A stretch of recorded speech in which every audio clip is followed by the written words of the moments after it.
নমস্কার, আমি রাজীব দত্ত। রাজীব দত্ত ব্লগে আপনাদের স্বাগত। শনিবার দিন গতকাল সকালে পূর্ব মেদিনীপুরের ভূপতিনগরে সেখানে জাতীয় তদন্তকারী সংস্থা এনআইএ তাদের অফিসারদের উপর হামলা হয়। তারা মূলত গেছিলেন যে ভূপতিনগরে যে বিস্ফোরণ হয়েছিল সেই বিস্ফোরণের সঙ্গে যুক্ত যাদের অভিযোগ যে দুই তৃণমূল নেতা তাদেরকে যখন গ্রেপ্তার করে যারা গাড়িতে তুলছিল সেই সময় তাদের উপর আক্রমণ হয়। এই ঘটনা নিয়ে বঙ্গ রাজনীতি শুধু নয়, এই ঘটনা নিয়ে দেশের রাজনীতি এখন উত্তপ্ত। আজ রবিবার প্রধানমন্ত্রী নরেন্দ্র মোদী তিনি জলপাইগুড়ির ধূপগুড়িতে সভা করতে এসেছিলেন এবং সেখানেও কিন্তু এই এনআইএর উপর আক্রমণ এবং ইডির উপর আক্রমণ এসব নিয়ে ক্ষোভে ফেটে পড়েন। তিনি একহাত নেন তৃণমূল কংগ্রেসকে। সেখানে প্রধানমন্ত্রী আজকে যেটা বলেছেন যে তৃণমূল কংগ্রেস দল তারা চায় রাজ্যে হিংসার পরিবেশ বজায় রাখতে, তারা চায় রাজ্যে দুর্নীতি চলুক এবং সেই কারণেই কেন্দ্রীয় তদন্তকারী এজেন্সিগুলো যেখানেই তদন্ত করতে যাচ্ছে তাদের উপর হামলা হচ্ছে। মুখ্যমন্ত্রী কিন্তু তিনি গতকাল শুধু না দীর্ঘদিন ধরে তিনি কেন্দ্রীয় এজেন্সিগুলোর বিরুদ্ধে আক্রমণ করেন। গতকাল তিনি যখন কেন্দ্রীয় এজেন্সির অর্থাৎ এনআইএর উপর আক্রমণের ঘটনার খবর ছড়িয়ে পড়ে তখন তিনি ছিলেন বালুরঘাটে। সেখান থেকে তিনি সভা করছিলেন, সভা মঞ্চ থেকে এনআইএর বিরুদ্ধে অভিযোগ করেন যে এনআইএ ভূপতিনগরে রাতের অন্ধকারে গিয়েছিল এবং যে ওখানে মহিলাদের উপর হামলা চালিয়েছে। জানেন যে তার ফলেই কিন্তু এই ধরনের ঘটনা ঘটেছে, অর্থাৎ উল্টো হয়ে গেল। অর্থাৎ তিনি উল্টো দিলেন যে এনআইএর উপর হামলা হয়নি, তিনি মুখ্যমন্ত্রী বলে এনআইএ হামলা করেছে। এবং সেই তার পরিপ্রেক্ষিতে জানেন যে গতকাল শনিবার রাত্রে ভূপতিনগর থানায় একটি শ্লীলতাহানির এফআইআর করা হয়েছে এই এনআইএর অফিসারদের বিরুদ্ধে। তো বুঝতেই পারছেন যে এনআইএর এই অভিযান রাজ্য রাজনীতি নয়, দেশের রাজনীতিতে এখন জুড়ে উত্তপ্ত হয়ে পড়েছে।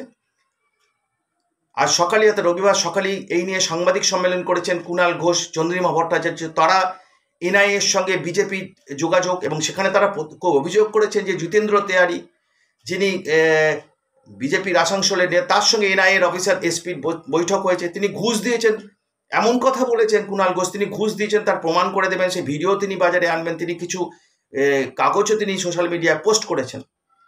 অর্থাৎ এই এনআইএর অভিযান নিয়ে নির্বাচনের আগে তপ্ত হয়ে উঠেছে রাজ্য রাজনীতি, তার সঙ্গে দেশের রাজনীতি।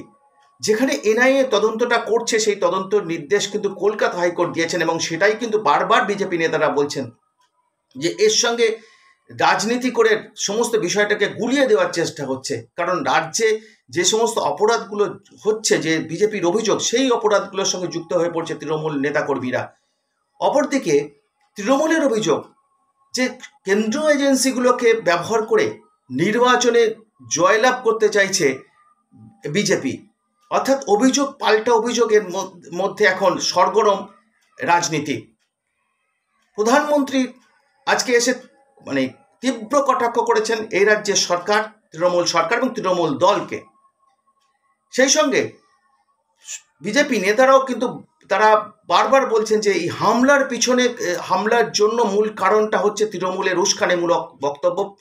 বিশেষ করে মুখ্যমন্ত্রী তিনি বেশিরভাগ দিনই কেন্দ্রীয় এজেন্সিগুলোকে আক্রমণ করে বক্তব্য রাখছেন এবং সুকান্ত মজুমদার ঠিক এইরকমই কথা কিছু বলেছেন যে গতকাল যখন মুখ্যমন্ত্রী বালুরঘাট থেকে তিনি এনআইএর বিরুদ্ধে অভিযোগ আনলেন, এনআইএর বিরুদ্ধে হামলার অভিযোগ আনলেন, অর্থাৎ এনআইএ মহিলাদের উপর হামলা করেছে এই অভিযোগ আনলেন, তারপরেই কিন্তু তার বিরুদ্ধে তাদের এই এনআইএর অফিসারদের বিরুদ্ধে ভূপতিনগর থানায় শ্লীলতাহানির অভিযোগ দায়ের করা হলো।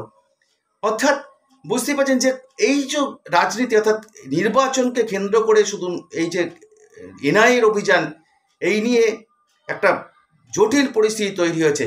এতে কিন্তু কেন্দ্রীয় এজেন্সিগুলোর কাজ করতে যেমন অসুবিধা হচ্ছে, ঠিক একইভাবে যে কারণ কেন্দ্রীয় এজেন্সিগুলো তারা কাজ করছে হাইকোর্টের নির্দেশে, অর্থাৎ তাদের কিন্তু সময় সাপেক্ষ করেই কিন্তু নির্দিষ্ট সময়ে তাদের রিপোর্ট পেশ করতে হবে। সেই জায়গায় দাঁড়িয়ে যে এই সরকারি কেন্দ্রীয় সরকারের তদন্তকারী সংস্থাগুলোকে নিয়ে যে রাজনীতি আজকে যেভাবে রাজনীতিকরণ করে দেওয়া হচ্ছে, তাতে সত্যি আগামী দিনে যে কোনো তদন্ত করাটা অত্যন্ত কঠিন হয়ে দাঁড়াচ্ছে। দেখেনি সুকান্ত মজুমদার কি বলেছেন তিনি। হলেও তৃণমূলের যারা বোম ঘাটাতে যুক্ত, যারা দেশ বিরোধী কার্যকলাপে যুক্ত, তারা অ্যারেস্ট হবে। এনআইএর প্রধানের উপর এনআইএর পলিসি বা এনআইএর ইনভেস্টিগেশন চেঞ্জ হয় না। এবং তৃণমূল যে প্রমাণ দেখাচ্ছে এটা কোনো প্রমাণ নয়। তৃণমূল নিজে লোক পাঠিয়ে দুর্নীতিবাদী বলে লিখে 1 ঘন্টা পর বেরিয়ে আসেন, এর গ্যারান্টি আছে। এনআইএর ওপর হামলা হওয়ার নিরিখে পুলিশের কাছে, রাজ্য পুলিশের কাছে শ্লীলতাহানি ধারায় এনআইএ অফিসারদের উপর মমতা বন্দ্যোপাধ্যায়ের প্ল্যানিং গতকাল পর্যন্ত, যতক্ষণ না মমতা বন্দ্যোপাধ্যায় বালুরঘাট লোকসভা থেকে শ্লীলতাহানির কথা বলেছিলেন না, ততক্ষণ পর্যন্ত কেউ শ্লীলতাহানির অভিযোগ করেন। মমতা বন্দ্যোপাধ্যায় বালুরঘাট লোকসভার তপন বিধানসভা মাঠ ধরেনি। সেই সভা থেকে যখন পুরস্কৃত হয়ে এই অভিযোগ করলেন, তারপরে এইভাবে বাঁচাতে পারবে না। যেমন শেখ শাহজাহান ভিতরে গেছে, যারা হামলা করেছে তারাও ভিতরে। আজ যখন এনআইএর এসপির সাথে জিকে তিওয়ারি কেন কুণাল ঘোষও চাইলে দেখা করতে পারে, 1.5 ঘন্টার জায়গায় 2.5 ঘন্টা গিয়ে বৈঠক করতে পারে এবং কাগজে করে অপরাধীদের নাম তুলে দিতে পারে। উনি যে বলেছিলেন সারদা কাণ্ডে সব থেকে বেশি অভিযুক্ত হচ্ছে মমতা বন্দ্যোপাধ্যায়, মমতা বন্দ্যোপাধ্যায়ের নামেও তথ্য প্রমাণ তুলে দিয়ে আসতে পারেন এনআইএর এসপির কাছে, কোনো অসুবিধা নেই। উনি সময় করতে না পারলে আমি ব্যবস্থা করে দেবো। সাদা খামে টাকা দেওয়া, সাদা খামে টাকা আছে সেটা দেখাক না। আমাদের কাছে সাদা খাম, আমাদের কাছে তো ভালো ছবি আছে, খাম ছাড়া টাকা নেওয়ার ছবি আছে।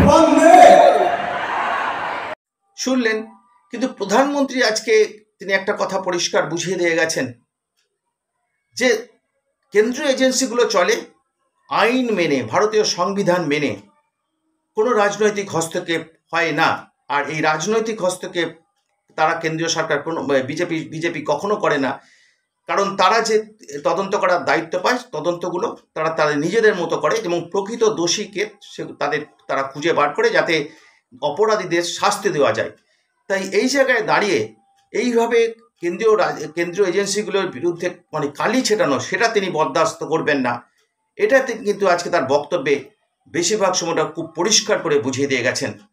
আপনারা কি বলেন জানান আপনাদের মতামত। ধন্যবাদ।